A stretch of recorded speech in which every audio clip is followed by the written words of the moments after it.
안녕하세요.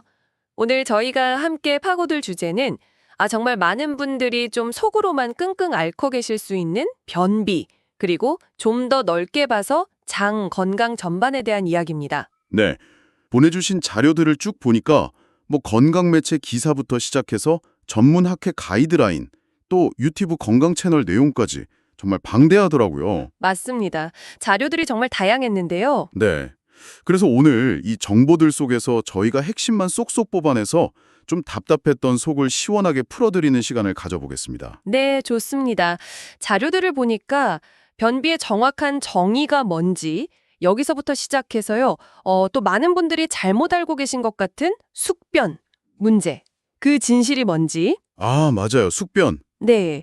그리고 이제 실제로 장 건강을 위해서 뭘 먹어야 하는지, 또 어떻게 생활해야 하는지, 이런 실용적인 정보들이 아주 많았습니다. 네, 특히 그 장내 미생물 있잖아요. 마이크로바이옴, 이게 계속 강조되는 걸 보면서 이게 단순히 그냥 화장실 잘 가는 문제가 아니구나 싶더라고요. 맞아요.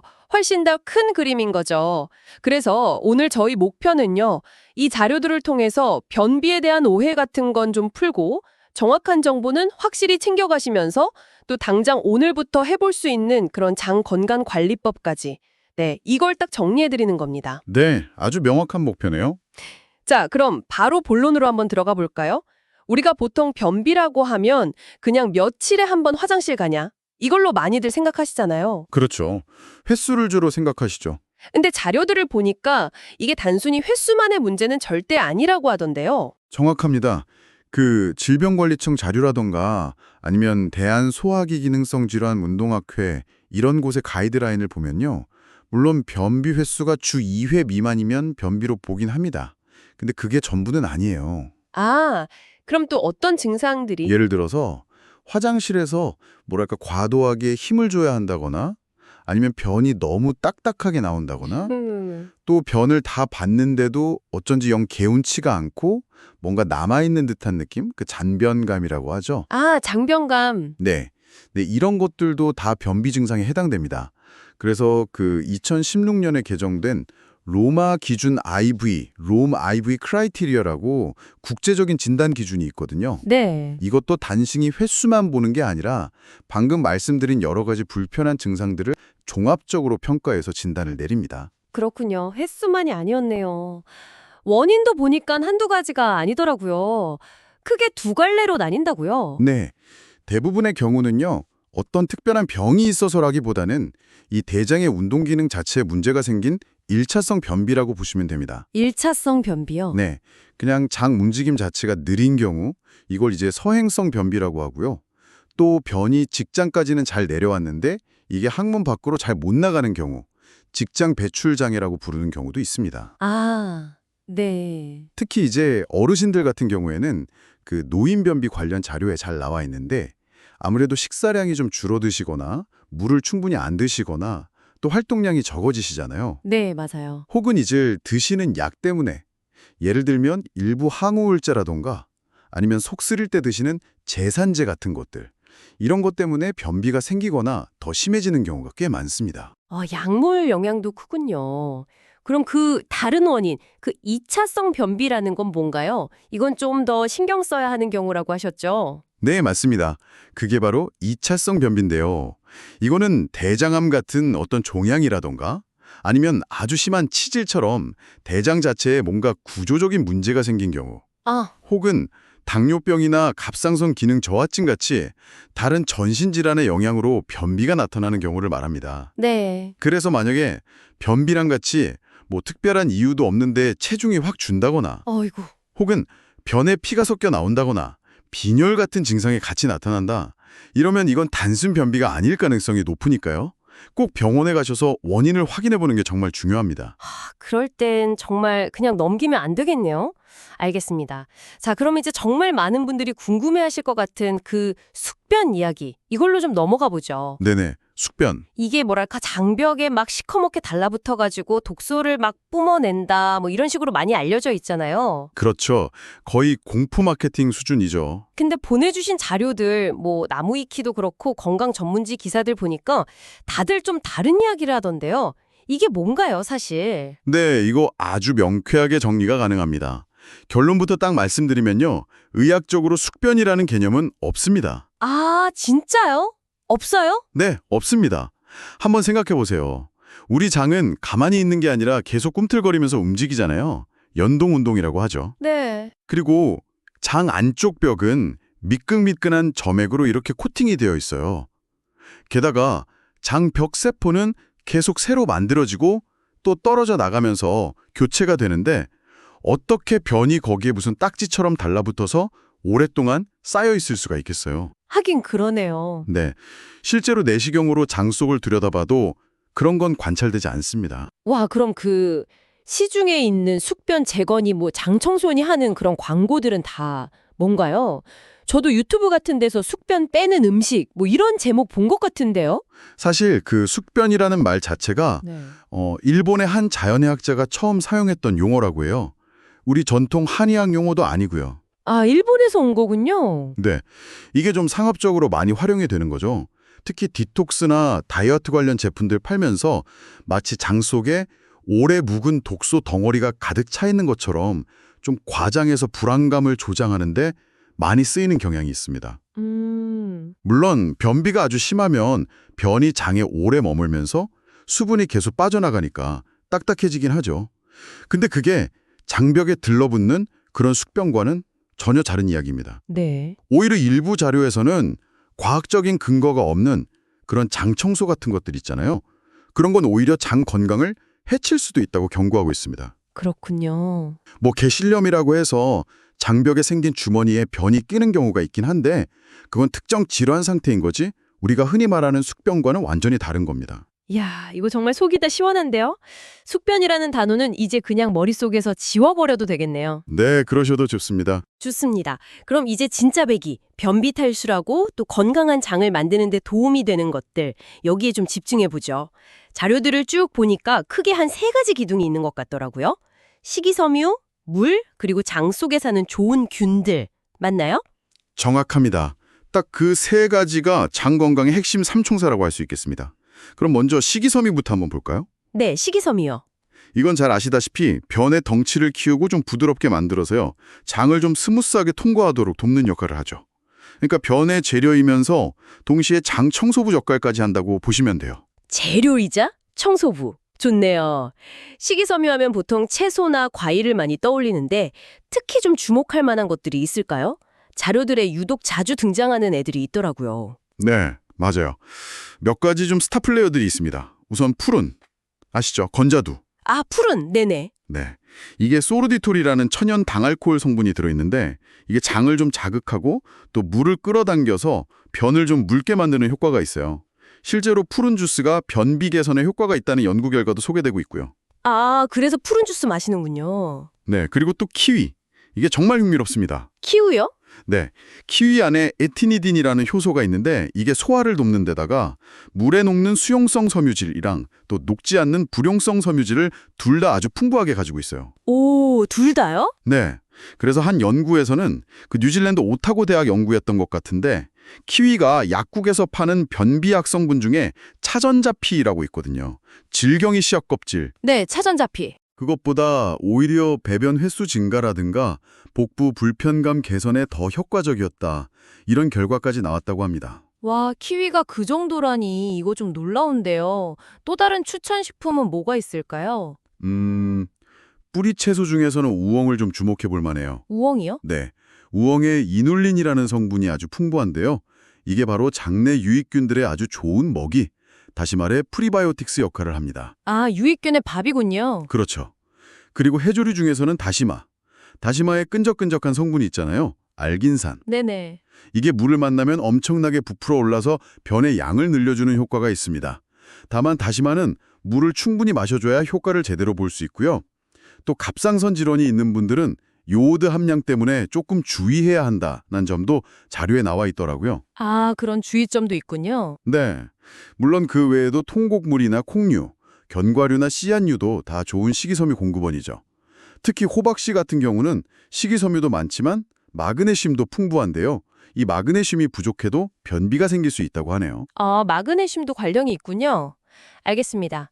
식이섬유만큼이나 어쩌면 더 중요하다고까지 하는 게 물 마시는 거잖아요. 그렇죠? 장 디톡스 관련 자료에서는 거의 뭐 주문처럼 강조하던데요. 네, 정말 아무리 강조해도 지나치지 않습니다. 물은 단순히 변을 부드럽게 하는 걸 넘어서서 우리 몸의 노폐물, 독소를 씻어내고 혈액순환을 돕는 등등 우리 생명 유지의 기본 중에 기본이죠. 네. 하루에 한 1.5리터에서 2리터 정도.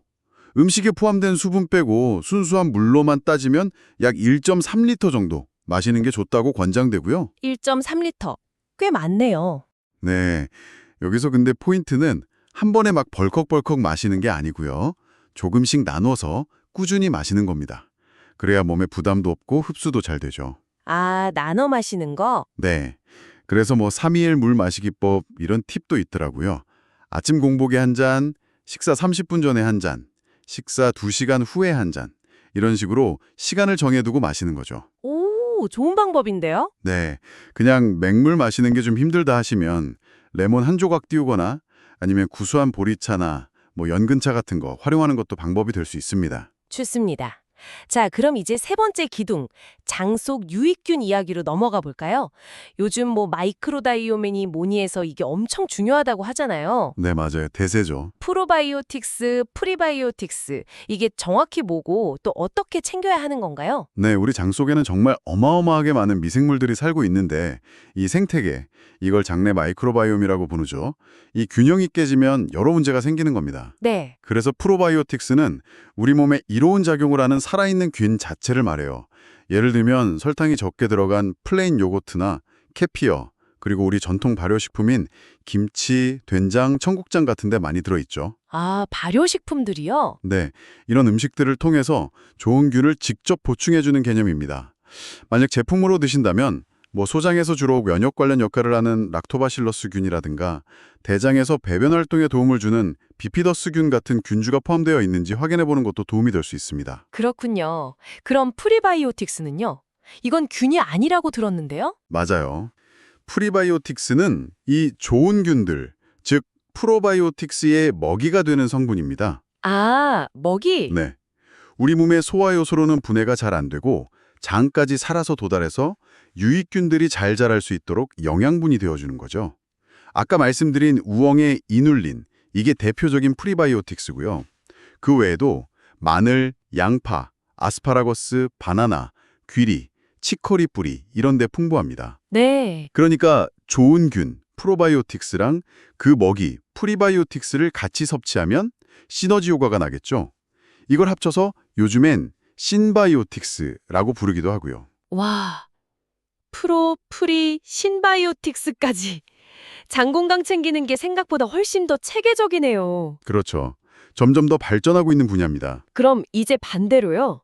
장 건강을 좀 망치거나 변비를 더 심하게 만드는 것들, 이것도 확실히 알아둬야 할 것 같은데요. 어떤 것들을 좀 조심해야 할까요? 네, 이것도 중요합니다. 기본적으로 식이섬유가 거의 없는 음식들은 아무래도 피하는 게 좋겠죠.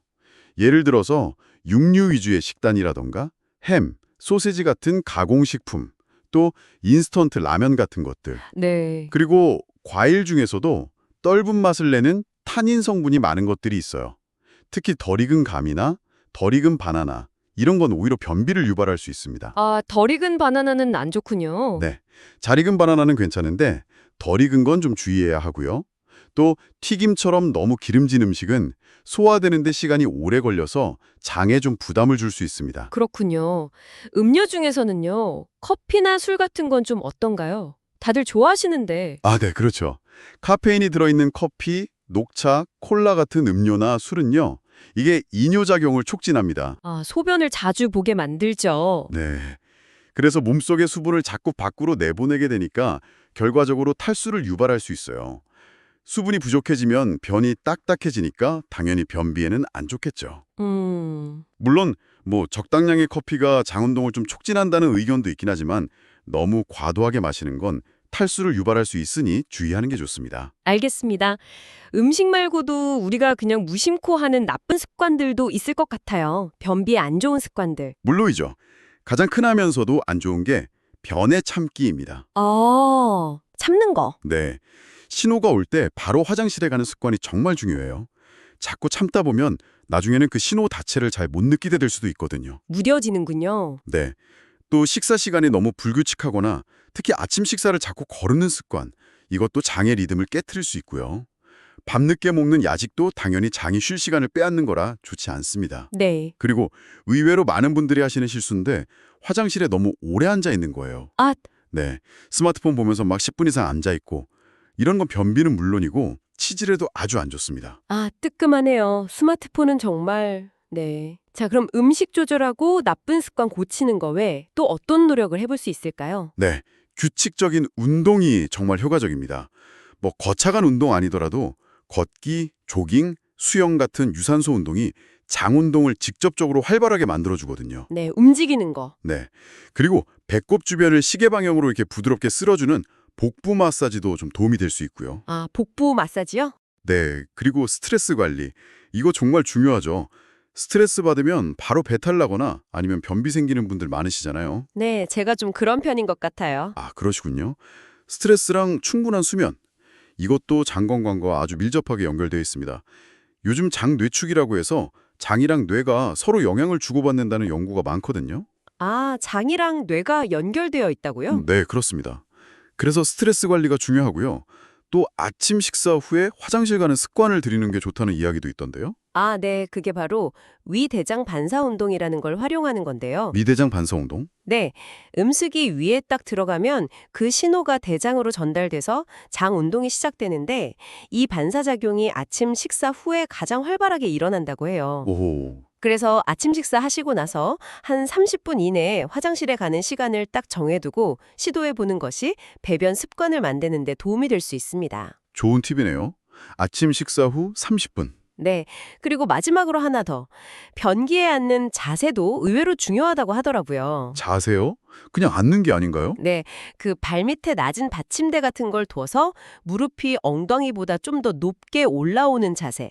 약간 쪼그려 앉는 듯한 자세를 취하면 직장이 좀 더 곧게 펴지면서 변이 나오기가 훨씬 수월해진다고 합니다. 와, 자세까지 신경 써야 한다니. 정말 장 건강이라는 게 작은 습관 하나하나가 다 모여서 만들어지는 거군요. 네, 맞습니다.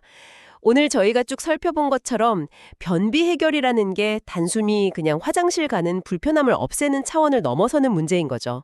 우리 몸 전체의 건강과 아주 깊게 연결되어 있습니다. 네, 특히 그 장내 미생물 생태계, 아까 말씀드린 마이크로바이옴을 건강하게 잘 가꾸는 것이 면역력 강화라던가 신진대사 조절, 심지어는 우리 기분이나 정신 건강에도 영향을 미친다는 것이 계속 밝혀지고 있거든요. 네. 이건 뭐 단순히 잠깐의 유행이 아니라 우리 건강을 좀 더 통합적으로 바라보는 굉장히 중요한 관점의 변화라고 할 수 있습니다. 네, 오늘 정말 알찬 정보들이 가득했습니다. 그 숙변이라는 오랜 오해도 속 시원하게 풀었고요. 장 건강을 위한 핵심 삼총사, 식이섬유, 수분, 유익균. 이걸 어떻게 잘 챙겨야 하는지, 네, 그리고 반대로 피해야 할 것들, 또 생활 속에서 실천할 수 있는 운동이나 습관, 자세 팁까지. 이야, 정말 종합적인 장 건강 가이드였네요. 그렇죠. 뭐 키위나 풀은 우엉 같은 구체적인 식품 이야기부터 시작해서 물 마시는 방법, 복부 마사지나 올바른 배변 자세 같은 아주 실용적인 실천법까지 당장 시도해 볼 수 있는 것들이 정말 많았습니다. 네. 중요한 건 뭐든 꾸준히 그리고 균형 있게 실천하는 거겠죠. 너무 한 가지에만 막 집중하기보다는 전반적인 생활 습관 자체를 건강하게 만들어 나가는 과정으로 생각하시면 더 좋을 것 같습니다. 맞습니다. 꾸준함과 균형. 오늘 저희가 나눈 이 이야기들이 좀 답답했던 장 문제 해결에 정말 실질적인 도움이 되기를 바랍니다. 네, 저도 그러길 바랍니다. 여기서 마지막으로 한 가지 더 좀 생각해볼 거리를 던져드리고 싶은데요. 자료 중에 보니까 개인의 장내 미생물 환경을 분석해서 맞춤형으로 관리를 하는 시대가 올 거다 이런 예측이 있었잖아요. 네, 맞아요. 그런 트렌드 이야기가 있었죠. 미래에는 정말 나만을 위한 그런 장 건강 솔루션이 가능해질까요? 그리고 지금 당장 이 수많은 정보들 속에서 진짜 나에게 맞는 최적의 장 건강 전략은 과연 무엇일지 이걸 계속 탐구해보는 것도 참 의미 있는 여정이 될 것 같다는 생각이 듭니다. 아주 흥미로운 질문이네요. 정말 장과 우리 몸 전체, 심지어 뇌와의 연결고리는 지금도 계속해서 새로운 사실들이 밝혀지고 있는 분야니까요. 오늘 저희가 함께 나눈 정보들을 하나의 디딤돌 삼아서 청취자분께서 자신만의 건강하고 또 지속 가능한 장 관리법을 잘 찾아 나가시기를 진심으로 응원하겠습니다. 네, 오늘 깊이 있는 분석과 명쾌한 설명 정말 감사했습니다. 네, 감사합니다. 다음에 더 흥미로운 주제로 찾아뵙겠습니다.